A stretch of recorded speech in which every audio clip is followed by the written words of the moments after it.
So here's what you need to know about body enhancement.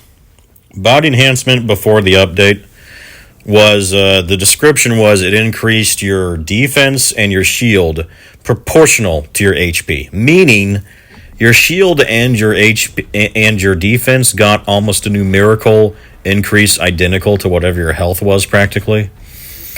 So, if you had like 30,000 HP, as I saw, you would get over, it wouldn't be identical because it was proportional, but still it meant proportional literally. So I wound up getting over 20,000 shield, which is an insane amount of shield, by the way. It made me think for a second I wanted to do shield collector instead on AJAX, but it was, for one, shield collector is a nightmare to get. I still haven't gotten it. It's absolute RNG bullcrap nightmare. I don't even plan to get it anymore, especially after they nerf this, so it doesn't even have a use anymore except on Kyle alone. I wouldn't even use it on Enzo. Like it is absolute garbage what they did to make it so you have to get that stupid mod. That's only kind of meh in my view. Anyway, that was a tangent. The point is, body enhancement before would give you an insane amount more defense and shield on its own. But what you would do then, that would only be if you maxed your HP. But then here's what you would do. You'd max your HP, right?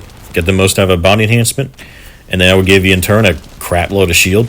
Then you would spend whatever resources you had left on your components and your modules to get as high of a shield as you could. Increase that shield even more. I got it to like 30,000 shield.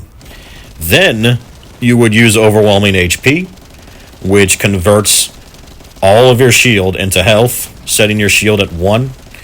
And it's based off a percentage that is also multiplicative from what I've seen. The higher your shield you have, the more you get out of it too. So you would do that, and then my 31,000 HP would get all the way up to 57,000. That's what it was. I had 57,000 HP and 50,000 defense. Now, what did I have after the updates? Now, I was predicting this too. When I read the description in the notes of what they plan to do, I'm like, oh my gosh, they're actually going to nerf AJAX. They're actually going to nerf him. They claim they're going to buff him. That was total bullcrap. They buffed the AoE skill spamming AJAX, which I'm sorry, you can enjoy that. It is fun. So I won't say that it's a terrible build. You can do plenty of the game with it. It's great. It's fun. However, it's inferior. It's inferior in the game. You don't need it. Bunny, Valby, other Descendants too even. They will outshine that AJAX build in every other mission. You don't need it. What is AJAX meant for? Can I hear tank? It's in his description. It says tanker. He is the only Descendant described as a tank. He's the only tank in the game. Kyle's not a tank. Anyone who says Kyle's a tank has no idea how tanky AJAX was by comparison to Kyle.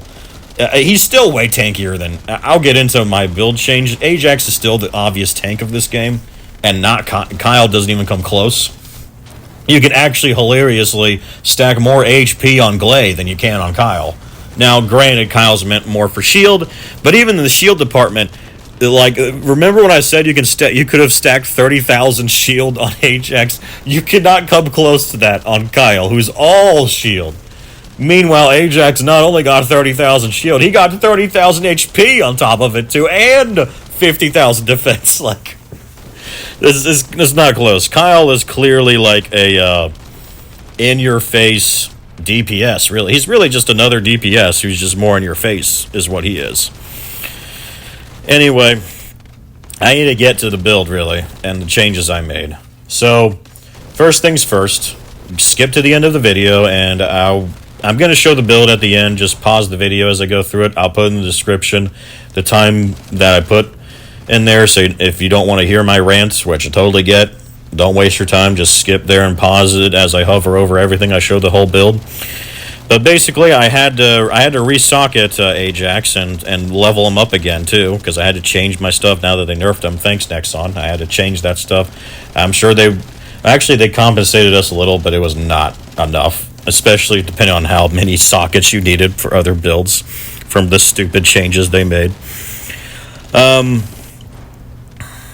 don't want to say. some of the season update was good. I'm just saying, for Ajax, they did them dirty right now. They really did. So body enhancement got changed. Now it increases your HP and your defense and your shield by a flat amount. But predictably, the flat amount was not nearly high enough to make up the difference, because Nexon likes to always give you low numbers, not high numbers. So I knew it was going to be a lower number. So that's what it was. I actually predicted I was going to wake up and I'd go from 57 to 40,000 health, and it literally was that. At least I knew. I was already planning ahead what I wanted to change, assuming that's what would happen. So the first thing you have to know is overwhelming HP is trash now. All the overwhelming mods are all trash. Shield modules, all trash. If you're on this build now, ditch all of them. Because I had 43,000 HP. When I ditched overwhelming HP and all of my shield stuff, I only went down to 39,000. So I think that's 10% less HP and HP recovery too. But that's with all of the shield and overwhelming mods. That gives you a lot more freedom to work on stuff. But it doesn't end there, by the way. Not only did they change it so it effectively nerfed Ajax's tankiness, his HP. My HP went down 30% basically, and the recovery with it. But also, your skill cooldowns go up by a whopping 30%. And they didn't mention this.